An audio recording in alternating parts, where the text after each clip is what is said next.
The question is if x and y are connected parametrically by the equation given in exercise 1 to 10 without eliminating the parameter, find dy over dx.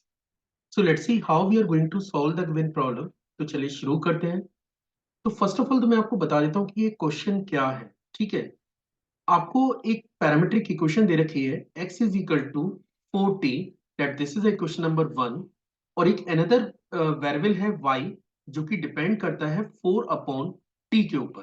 ठीक है, और question में आपको ये बोला गया है कि विदाउट एलिमिनेटिंग द पैरामीटर, आपको ये पॉइंट चेक करना चाहिए कि यहाँ पे लिखा हुआ है विदाउट एलिमिनेटिंग द पैरामीटर, आपको यहाँ पे dy ओवर dx कैलकुलेट करना है। तो बेसिकली इस लाइन का मीनिंग क्या है, सबसे सबसे पहले हमें ये पता होना चाहिए कि ये लाइन क्यों दे रखी है। देखिए, मेरे पास एक ऑप्शन ये है कि मैं यहां से p को एलिमिनेट करके x और y को आपस में रिलेट कर दूं और फिर dy dx निकाल लूं। मैं इसको रफली आपको करके दिखाता हूं। जो स्टेटमेंट मैंने अभी आपको दिया है कि हम लोग ऐसा कर सकते हैं कि सबसे पहले इक्वेशन नंबर 1 से मैं t की वैल्यू कैलकुलेट करूं जो कि निकल के आ रही है x अपॉन 4, और सेकेंड वाली इक्वेशन में ये t की वैल्यू हम लोग सबमिट कर दें। तो आप देख सकते हैं कि t की प्लेस पे मैं सबमिट कर सकता हूं x इंटू 4, तो फाइनली ये बन जाएगा 16 अपॉन एक्स के। तो आपके पास बेसिकली फंक्शन भी आ गया y is equal to 16 upon x. तो आप देख सकते हैं कि अब अगर कोई आपको ये बोले कि आप इस फंक्शन को डिफरेंशिएट करो, तो ये बहुत आसान टास्क है, आप आसानी से इसको डिफरेंशिएट कर सकते हैं। पर क्वेश्चन में स्पेशली ये मेंशन किया गया है कि आपको t को एलिमिनेट नहीं करना है। That is actually the key point, कि विदाउट एलिमिनेटिंग द t को एलिमिनेट नहीं करना है, और फिर आपको पता करना है कि dy ओवर dx की वैल्यू क्या होगी। तो चलिए देखते हैं कि अगर इस टाइप का ये टास्क हमें मिले तो फिर हम लोग इस पे काम कैसे करेंगे। देखिए, अगर मान के चलिए आपके पास एक फंक्शन y है, एक वेरिएबल y है जो कि t पे डिपेंडेंट है। मान के चलो मैंने इसे f1t से रिप्रेजेंट किया हुआ है, और x जो वेरिएबल है वो एक अनदर फंक्शन f2 जिसमें इंडिपेंडेंट वेरिएबल t ही है।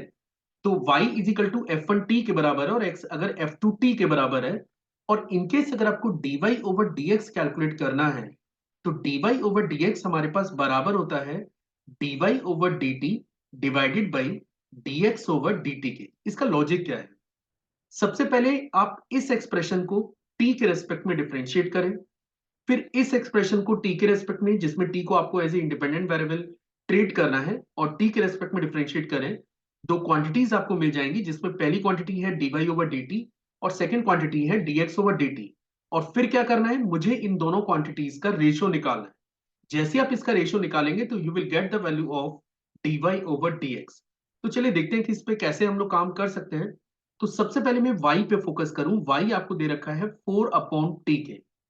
अगर मैं गिवन एक्सप्रेशन को t के रेस्पेक्ट में डिफरेंशिएट करूं, इसका मतलब t आपका इंडिपेंडेंट वेरिएबल है, तो इसके डेरिवेटिव पे अगर मैं कमेंट करूं तो इसका डेरिवेटिव निकल के आएगा माइनस के 4 अपॉन टी स्क्वायर। मैं एक्सपेक्ट कर रहा हूं कि आप बेसिक डिफरेंशिएशन तो कर ही पाएंगे।